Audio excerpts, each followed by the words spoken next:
こんにちは、あーです。今回はマイクロエースさんの新製品115系3000番台を開封していきます。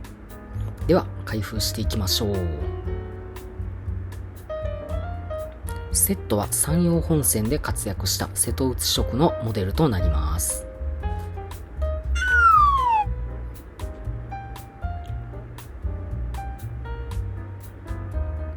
神戸型の奇数車となる3100番台です。クリーム1号のボディに青20号の帯が特徴の車両です。115系3000番台は153系からの置き換えで新造されました。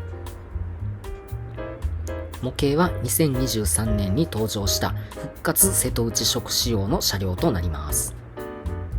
現在は主に岩国から下関で活躍中です。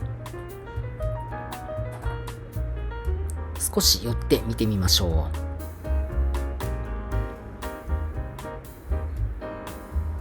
ベンチレーターがなくすっきりした屋根になっていますね。クーラーも登場時から WAU709 へと交換されています。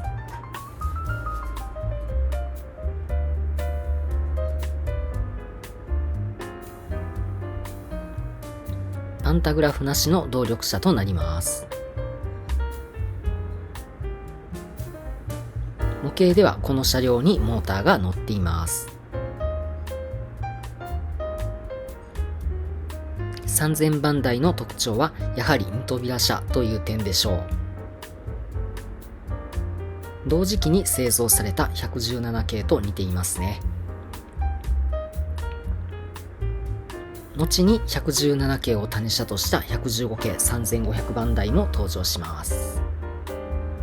車内は転換クロスシートで1982年の登場時には豪華な仕様だったのではないでしょうか。山陽本線では運用区間が広かった時期もあり、3000番台がやってきた時は快適さゆえに嬉しかったものです。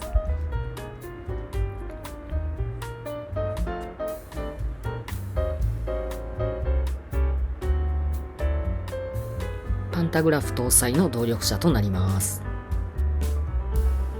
パンタは2機搭載ですが、通常は1機のみの仕様です。こちらの車両は弱冷房車となり、扉上には弱冷車表記があります。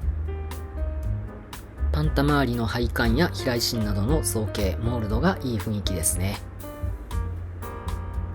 床上パーツはワインレッド調の成型色です。これは座席モケットのロームブラウンに合わせた仕様ですね。床部分をベージュ系に塗装すれば引き締まって見えるかもしれません。台車枠や床下機器類はグレーで統一されています。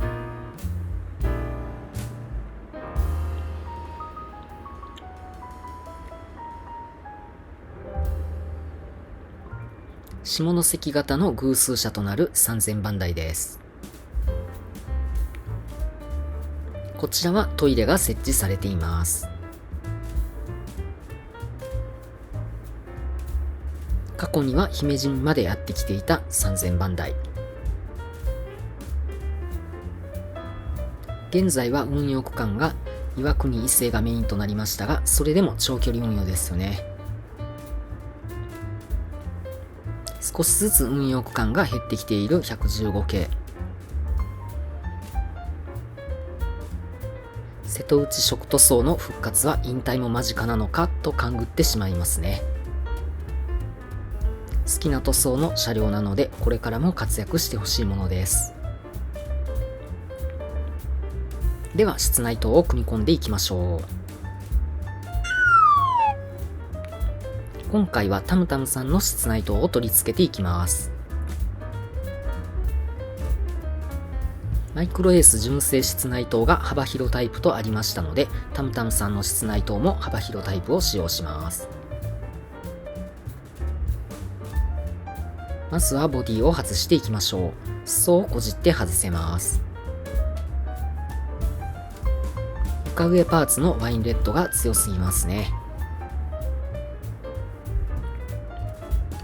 これは照明に影響が出ないか少し気になるところです。室内灯は長さがあるため全てカットが必要です。取り付け位置とカットするブロックを確認します。クハの後方、遮端部はカットが必要ですね。クハの前方もライトユニット上部が干渉するためカットが必要です。カット可能な場所はプリズムに溝がある箇所となります。ニッパーで切り込みを深く入れていきカットしていきます。屋根裏の突起に室内灯の穴を合わせて取り付けていきます。終電スプリングと床板の終電ポケットを合わせながらボディを戻して組み込み完了です。通電点灯確認を行います。中間車は終電ポケットがクハより若干車両中央寄りにあるため終電スプリング側の端のカットは不要です。スプリングと反対側の先端部分をカットして使用します。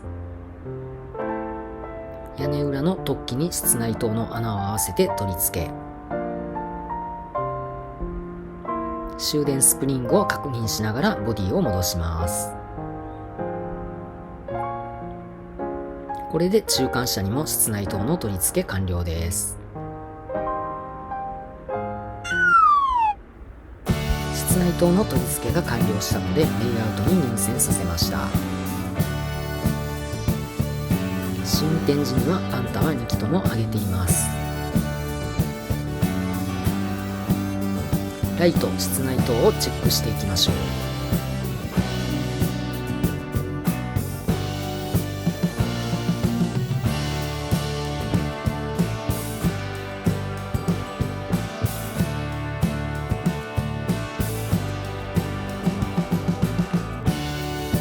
ヘッドライトが若干暗く感じますね。ここからは走行動画となります。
回はマイクロエースの新製品115系3000番台復活瀬戸内色の開封と室内等取り付け試運転を行いました。